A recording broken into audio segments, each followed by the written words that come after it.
உள்ள மீனவர்களை விடுவிக்க கோரி ராமேஸ்வரத்தில் 5ஆம் நாளாக நீடிக்கும் போராட்டம். அரசின் உறுதிமொழியை அடுத்து கைவிடுவது குறித்த மீனவர்கள் ஆலோசனை. சென்னையில் ஆபரண தங்கத்தின் விலை ஒரே நாளில் சவரனுக்கு 560 ரூபாய் உயர்வு. மீண்டும் சவரன் 64,000 கடந்தது. தமிழ்நாட்டில் சிபிஎஸ்இ பள்ளிகளில் ஹிந்தி கற்றுத்தரப்படுவதற்கு மத்திய அரசின் கல்விக் கொள்கையே காரணம். தமிழிசையின் மும்மொழி வாழ்த்தில் ஹிந்தி இடம்பெறாததை சுட்டிக்காட்டி இதுதான் தமிழ்நாட்டின் உணர்வு எனவும் முதலமைச்சர் விளக்கம். எத்தனை கேந்திரிய வித்யாலயா பள்ளிகளில் தமிழ் கற்பிக்கப்படுகிறது? மும்மொழி கொள்கையை வலியுறுத்தும் அண்ணாமலைக்கு திமுக நாடாளுமன்ற குழு தலைவர் கனிமொழி கேள்வி. தயாளு அம்மாளின் உடல் நலம் குறித்து கேட்டறிய சென்னை அப்பல்லோ மருத்துவமனை சென்ற முதலமைச்சர் மு.க.ஸ்டாலின். மு.க. அழகிரியும் மருத்துவமனை வருகை. திருவாரூரில் கட்டுமான பொறியாளர்கள் சங்கம் சார்பில் உண்ணாவிரதம். 3000க்கும் மேற்பட்டோர் பங்கேற்பு. திருப்பதியில் தரிசன டிக்கெட் வைத்திருப்பவர்களுக்கு மட்டுமே தங்கும் அறைகள் ஒதுக்கீடு. மோசடியை தடுக்க தேவஸ்தானம் அதிரடி முடிவு.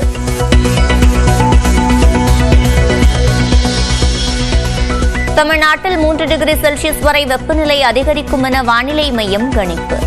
12 மணி முதல் 3 மணி வரை வெளியில் வருவதை தவிர்க்க மக்களுக்கு பொது சுகாதாரத்துறை வேண்டுகோள். ஐயா வைகுண்டரின் 193வது அவதார தின விழா. நாகர்கோவிலில் இருந்து சாமித்தோப்புக்கு பேரணியாக சென்ற பக்தர்கள்.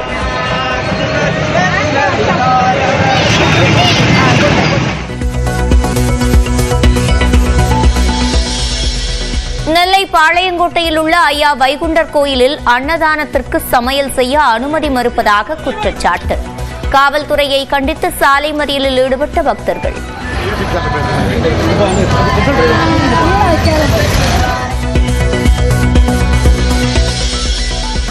விழுப்புரம் மாவட்டம் திருவெண்ணைநல்லூரில் காதலனுக்கு தேநீரில் எலிபேஸ்ட் கலந்து கொடுத்த விவகாரத்தில் காதலி கைது. கெடிலம் அருகே தலைமறைவாக இருந்த நிலையில் சுற்றி வளைத்து பிடித்த காவல்துறையினர். புதுக்கோட்டை மாவட்டம் கோவிலூரில் கோலாகலமாக தொடங்கிய ஜல்லிக்கட்டு. வாடிவாசலில் இருந்து சீரிப்பாயும் காளைகளை போட்டி போட்டு அடக்கி வரும் வீரர்கள். தமிழரசர் இருங்கலூர் வீரக்குடி நாடு அதிபதிப்பா சூப்பர் நல்ல நின்று விளையாடுகிற ஒருத்தர் அழகு சூப்பர். விக்கிரவாண்டி சார் பதிவாளர் அலுவலகத்தில் 2,14,000 ரூபாய் பறிமுதல். தூத்துக்குடியில் 3,63,000 ரூபாயை பறிமுதல் செய்த லஞ்ச ஒழிப்புத்துறையினர். ஜம்மு காஷ்மீர் மற்றும் இமாச்சல பிரதேசத்தில் கடும் பனிப்பொழிவு. காஷ்மீரில் பொது தேர்வுகள் ஒத்திவைப்பு.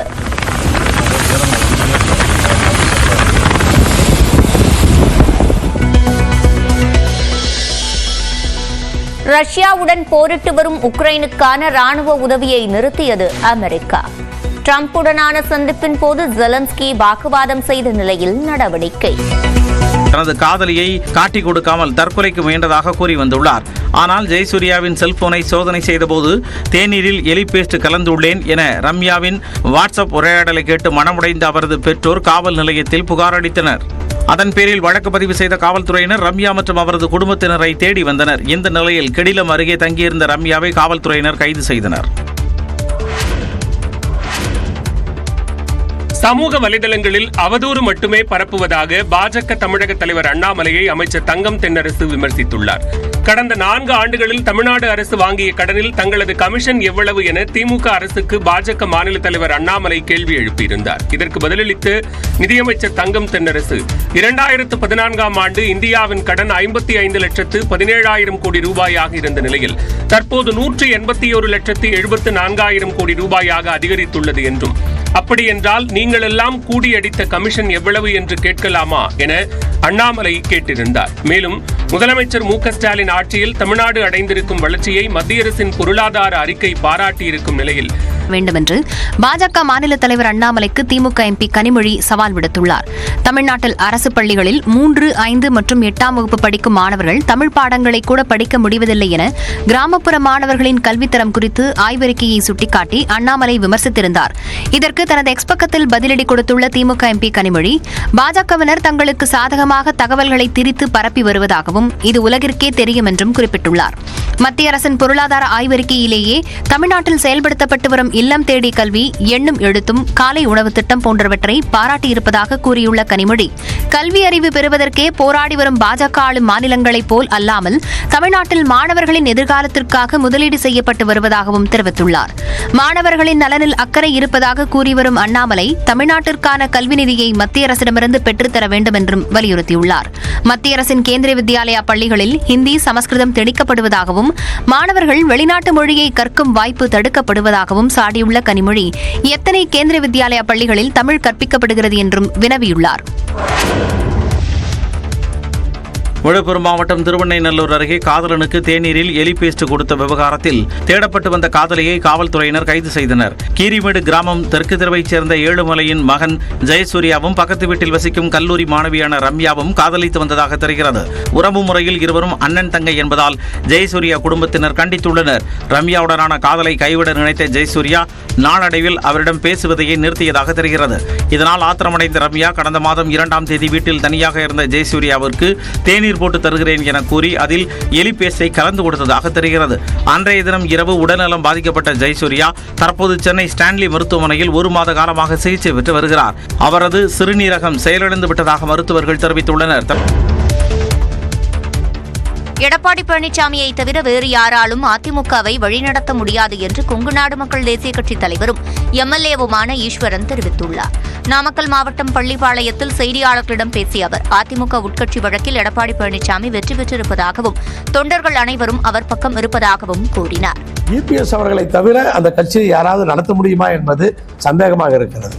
இப்போ வெளியில் போன சசிகலா அவர்களோ அல்லது டிடிவி அவர்களோ அல்லது ஓபிஎஸ் அவர்களோ மறுபடியும் ஒன்றா சேர்ந்து நடத்தலாம் அப்படின்னு சொன்னால் அவங்களுடைய நோக்கமே அந்த ஒன்றா சேர்றது அப்படிங்கிறது இபிஎஸ்ஸை நீக்கிறது தான் அதோடைய நோக்கமே. யாருமே நாங்கள் இபிஎஸ்ஸை பொதுச் செயலாளராக ஏற்றுக்கிறோம், நாங்கள் வர்றோம் அப்படின்னு யாருமே இது வரைக்கும் சொல்லலை. ஸோ அப்படி இருக்கப்ப அதெல்லாம் ஒற்றுமை, அவங்க ஒருங்கிணைப்பு இதெல்லாம் எப்படி சாத்தியமாகும்? பிரசாந்த் கிஷோருக்கு கட்டணம் செலுத்திவிட்டால் முதலமைச்சர் நாற்காலி கிடைக்கும் என தமிழக வெற்றிக் கழகத்தினர் எதிர்பார்ப்பதாகவும், விஜய் முதலமைச்சர் ஆவார் என நினைத்து அவர் பின் செல்பவர்கள் ஏமாந்து போவார்கள் என்றும் ஈஸ்வரன் தெரிவித்தார். இடைவேளைக்கு பிறகு மற்ற செய்திகளை விரிவாக பார்க்கலாம். தொகுதி மறுசீரமைப்பில் தமிழகத்தில் நாடாளுமன்ற தொகுதிகளின் எண்ணிக்கை குறைக்கப்படும் என்ற தகவலை அடுத்து தமிழக முதலமைச்சர் அனைத்துக் கட்சி கூட்டத்தை கூட்டியுள்ளார். அனைத்துக் கட்சி கூட்டத்திற்கு அழைத்ததற்கான காரணம் குறித்து விளக்குகிறது இந்த செய்தி தொகுப்பு.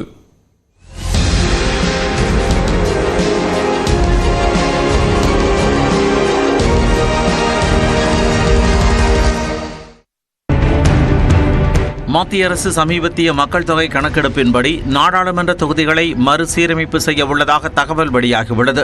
அது மக்கள் தொகையை சிறப்பாக கட்டுப்படுத்திய தமிழ்நாடு, கேரளா உள்ளிட்ட தென் மாநிலங்களை வெகுவாக பாதிக்கும் என்றும் தமிழ்நாட்டிற்கு 8 தொகுதிகள் குறையும் என்றும் கருதப்படுகிறது.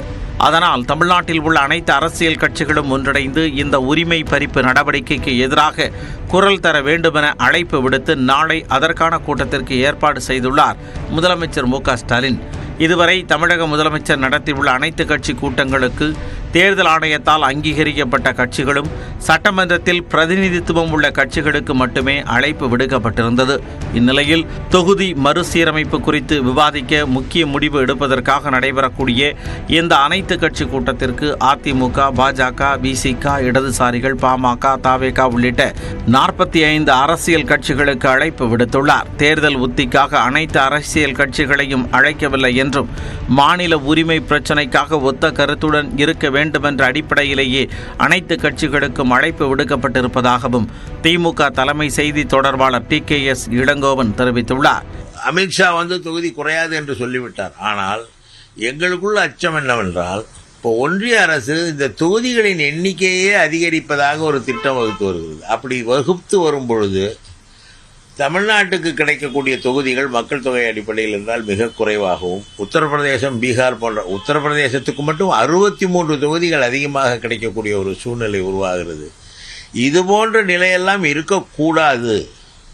தமிழ்நாடு நாளைய பிரதிநிதித்துவத்தில் பாதிக்கப்பட்டு விடக்கூடாது. நாளைக்கு யார் வேண்டுமானாலும் வெற்றி பெறலாம், எந்த கட்சியும் வெற்றி பெறலாம்.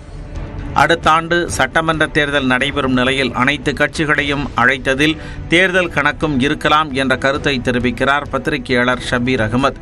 இப்போ எதிர்கட்சிகள்லாம் ஒரு அஜெண்டாவை செட் பண்றதுக்கு முன்னாடி நாம ஒரு அஜெண்டாவை எதிர்கட்சிகளுக்கு செட் பண்றோம்னா, ஒட்டுமொத்த எதிர்கட்சிகளுக்கு செட் பண்றோம்னா 2026 தேர்தல் என்பது பிஜேபிக்கு எதிரான ஒரு அந்த மனநிலையோடு தான் நாம களமாடுகிறோம்.